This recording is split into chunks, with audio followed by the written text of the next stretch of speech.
Hey guys, in this lesson we're taking a look at finding the areas of circles. So to look at some vocabulary, first word we have is circle. Circle is the group or set of all points that are equidistant from a point called the center. And when you name a circle, it's named by the capital letter that names the point in the center. So looking at this example, the name for this circle would be M. Whenever you're looking at a center or a circle, you can talk about a radius. A radius is the distance from the center of a circle to the edge of the circle. So in this case, MK would be a good example for a radius. Also in this picture, LM and MN are also examples of radius. You can also talk about the diameter of a circle. Diameter of a circle is the distance from one side of the circle through the other, and it has to go through the center. If it doesn't go through the center, it's not a diameter. So in this case, the circle only shows one diameter, and it's called LN.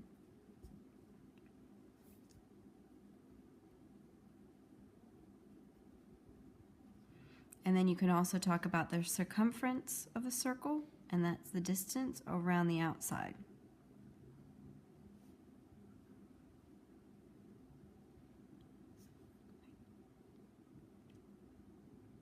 And then looking at this section, we're worried about some formulas for these. So if you're looking at the radius, a formula to find radius is going to be equal to the diameter divided by 2. That diameter will be equal to the radius times 2, or d is equal to 2r. And then if you were to find circumference, circumference is equal to 2 pi r, or circumference is just equal to pi times diameter. The big measurement that we're worried about for this section is the area of a circle. And we've talked about area of shapes before. It's the part of the shape that covers the whole entire inside. When you're looking at the area of a circle, the formula is going to be equal to pi r squared. And when you're looking at pi, pi is kind of like it is a Greek letter that represents the letter pi in their alphabet, and it's pronounced pi. What we use it for in math is it represents the number 3.14 blah blah blah blah blah, and it keeps going on for forever. So instead of trying to keep writing a number that goes on forever, they picked a Greek letter to represent what that value is in every single problem. And if you look on your calculator, most calculators will have a pi button, either a pi button itself, like this calculator right here has a pi button all by itself, where if you push that button, it'll do the 3.14 for you. And then some others you'll have to hit second and then a button to get pi. It just, whatever your calculator does is what you'll use. And sometimes they'll just tell you to use 3.14. So you've got to be very careful and read the direction for the problem and see what they want you to use. If they don't specifically tell you to use 3.14, use the pi button on your calculator. So if we take a look at some examples, the first couple examples want us to solve for the area of each circle. And in this case, they're telling us use 3.14 for pi, and they also want us to round the answer to the nearest hundredth. So looking at this first example that we've got to figure out what part of the circle that we have and then get that into our formula to be able to use it. So looking at this, that's a radius, and they want us to find area. We know our formula for area is equal to pi r squared. So there's our radius. So area is going to be equal to, and they said use 3.14 for pi. So I'm going to go 3.14 times our radius is 14 squared. Now only the 14 is going to get squared. And with most scientific calculators, if you type it in exactly the way you see it here, it should give you the right answer. So 3.14 times 14 squared. Make sure you double check it on your calculator and you see that you're getting the same answer. That way you know how to enter it before you start practicing the problems. So area is going to be equal to 615.44. And looking at our units are going to be inches. And they're going to be squared because we're finding area. Anytime you're doing area, your units are going to be squared. So looking at the next example, area is going to be equal to pi r squared because it asks us to solve for area. And in this case, this is a radius. So area is going to be equal to pi, which we will replace with 3.14, times 4.5 squared. So I'm going to put that in the calculator, 3.14 times 4.5 squared. And that'll give us 63.585. But remember, it says round to the nearest hundredth, and that's 2 decimal spots. And that is a 5 or bigger, so that means that 8 will go up to a 9. So the area for this circle is going to be 63.59, and then our units are going to be meters squared. They could also give you problems where all they do is just tell you what the radius is, and from that radius you'll need to be able to calculate area. So same exact process. Area is equal to pi r squared. So area is going to be equal to 3.14 times the radius is 7 squared. And if you put that all in your calculator, you're going to get 153.86 units are yards squared. So that's how you find the area of the circle when you're working with radius. But there's other parts of the circle that they could give you too.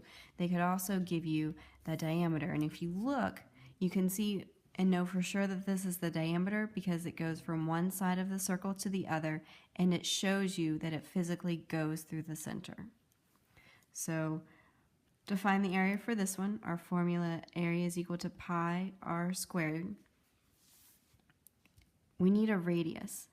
This is a diameter. And that's why I gave you the formula for radius is equal to your diameter divided by 2. So your radius is going to be equal to the diameter is 26 divided by 2.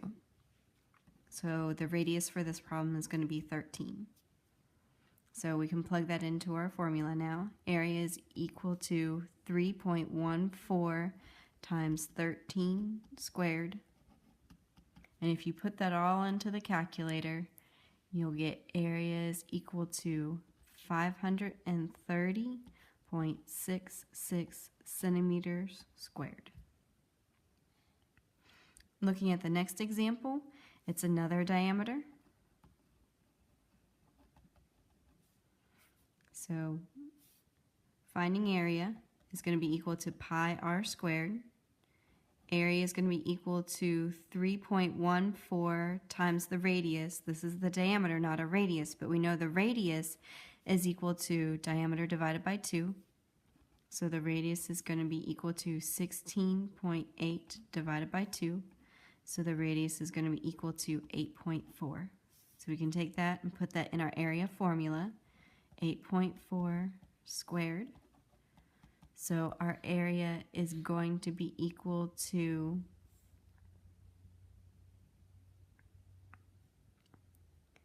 221.56 centimeters squared. Looking at the next one, this is an example for when they just give you a value. If they give you d is equal to, and they're talking about finding the area of a circle, it's going to be talking about diameter. So we know we want to find area is going to be equal to pi r squared. So area is going to be equal to 3.14 times the radius. So we take our diameter, it's going to be equal to we take our radius, and it's going to be equal to the diameter divided by 2. So radius is going to be equal to 14 divided by 2. So our radius is going to be 7. So if we plug that in, 7 squared, area is going to be equal to 153.86 yards squared. So those gives you some pretty good examples for whenever they give you a diameter and ask you to find area. They could also reverse the problem, and they could have you be given the area and from there solve for the radius. And for these, that's where the formula starts coming in real handy. It helps you lay everything out, and then it just becomes an equation where you're solving for the variable. So given the area, solve for the radius of each circle. So they're talking about area and radius of a circle. So if this were a problem on a test or something, you would want to be thinking about, okay, what formulas do I know of that use area and radius for a circle? And then you would remember that area is equal to pi r squared. You would take the values that they give you in the problem. They tell you the area of the circle is 17.8 pi. So area is right here. So area is 17.8 pi is going to be equal to pi r squared. And we could plug 3.14 in for pi. I think I will do it that way. 17.8 times 3.14 is going to be equal to 3.14 times radius squared. So if we simplify this left side, we're going to do 17.8 times 3.14, and that's going to give us 55.892. And I'm going to write the whole number because we don't want to round until the very, very end. Is going to be equal to 3.14 times the radius squared. So I'm going to divide, I'm solving for that radius, so divide both sides by 3.14. So divide by 3.14, and that's going to give us the 17.8 is going to be equal to r squared. Now, I'm not interested in what r squared is. I just want to know what the radius is. So to undo that, you take the square root of both sides, and the radius is going to be equal to, we want to round to the nearest hundredth, so 2 decimal spots. So 4.22, and our units are just going to be meters. Looking at the last example, they tell us that the area of a circle is 153.86 square miles, and they want us to solve for area, or they want us to solve for the radius. So area is going to be equal to pi r squared. So they tell us the area is 153.86 is going to be equal to, we're going to replace the pi with 3.14 times radius squared. Want to solve for radius. Radius is not by itself because it's being multiplied by that 3.14. So divide both sides by 3.14.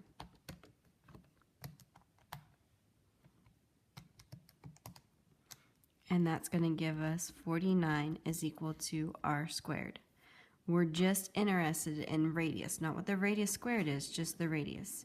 So we've got to take the square root of both sides, and the radius is going to be equal to 7 with the units miles. So you see sometimes you could end up with a problem that has a lot of decimals to work with for the radius, and sometimes you'll end up with a nice, neat answer. If you have any questions, be sure to write them down on your paper to ask whenever we get to class.